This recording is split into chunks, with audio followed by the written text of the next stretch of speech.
Every year, there are certain players that I think are undervalued relative to their draft position. With that, these are 7 players that I absolutely love in fantasy baseball for this upcoming 2025 MLB season.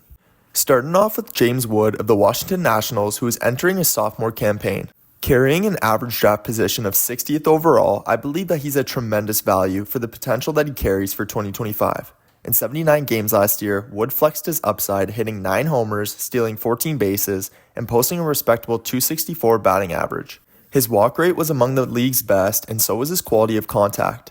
The one major knock on Wood is that the strikeouts can pile up in a hurry, but if he manages to improve on that aspect of his game, then he could turn into an absolute superstar. There is some reason for optimism here though, as his chase rate was elite, so I am expecting the strikeouts to improve this upcoming season. I'm betting on Wood hitting 25 to 30 homers, stealing 25 to 30 bases, and hitting for an average around .275. If that happens, then Wood would surely be a steal at his current price and likely a second rounder in drafts next year. Target him in any draft that you can. Next up on my list is starting pitcher Spencer Schwellenbach of the Atlanta Braves, who is also heading into his sophomore campaign. While Schwellenbach's ADP has been rising over the past month, it still sits at just 86th overall, and in my opinion, that's still too low for the potential upside here. Schwellenbach kinda came out of nowhere last year, as he was never truly a highly regarded prospect despite still being fairly known around the baseball community.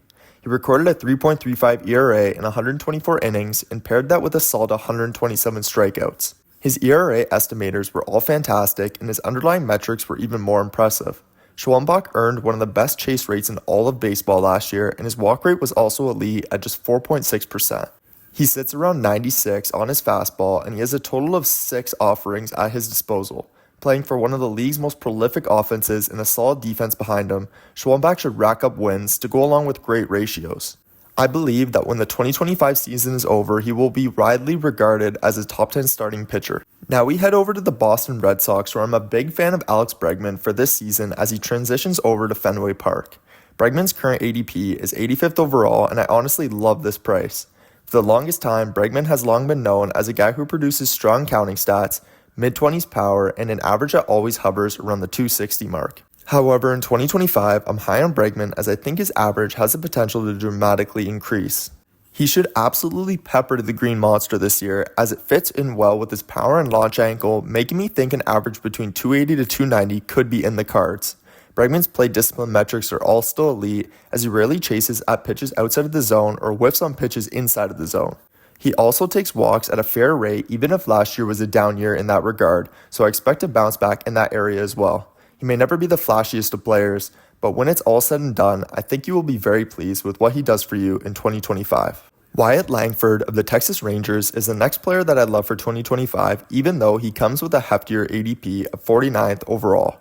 It's no question that Langford largely struggled in his rookie season after inflated hype due to his scorching hot spring. His overall numbers on the surface aren't overly impressive, as he hit 16 homers, stole 19 bases, and had a .253 average. However, what's worth pointing out is that Langford continuously improved throughout the season, including a ridiculous month of September in which he hit 8 homers and recorded a .300 average in just 26 games. There's no denying the raw skills that Langford possesses, and in a lineup that should plausibly regress in 2025, this could shape out to be a true breakout year for him. Langford has serious 30-30 potential as soon as this season, and he should hit for a helpful average at the very least. He's a true 5 category player that's only scratching the surface. While the cost is high without a year's worth of proven production, we could be talking about Langford as a second rounder come this time next year, possibly even as a first. Moving on to the next player, I'm going with Sandy Alcantara of the Miami Marlins, who is coming off of an entirely missed 2024 season due to Tommy John surgery. Simply put, Sandy's ADP is a total steal at 147th overall at the moment. Before going down in 2023, Alcantara was one of the league's premier workhorses, being able to surpass 200 innings with ease. This year though, he seems to be somewhat of a forgotten man, which is surprising to myself. The Marlins have already clearly stated that Sandy won't be on any innings limit this year, so while I doubt he hits 200, 180 should be within reach.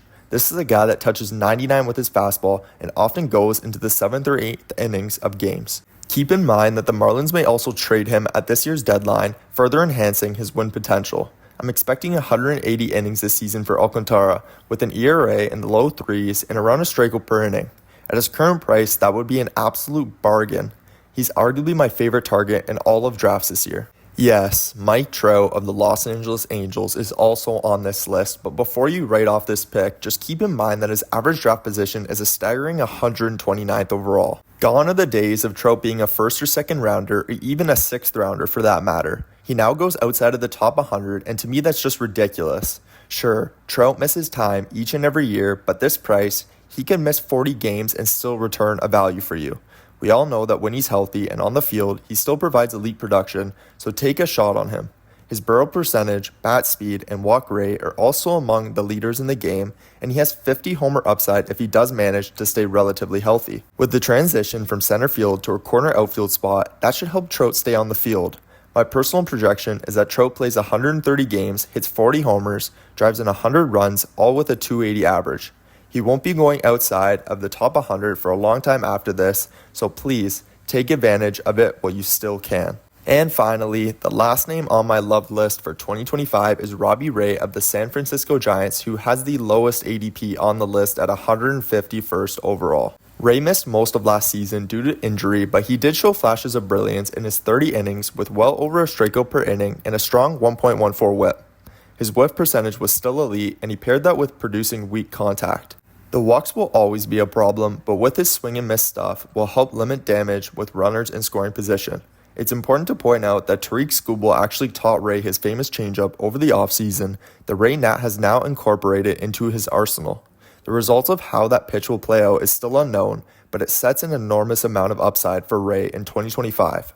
At the very least, Ray should produce gaudy strikeout totals, and his pitcher-friendly home environment should help his ratios remain strong as well. A potential ace that's going in the mid to late rounds in draft sounds like a bargain to me. Go out and target Ray. And with that being said, that concludes the 7 players that I absolutely love in fantasy baseball for this upcoming 2025 MLB season.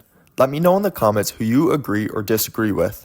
As always, thank you all for watching, and I'll catch ya in the next one.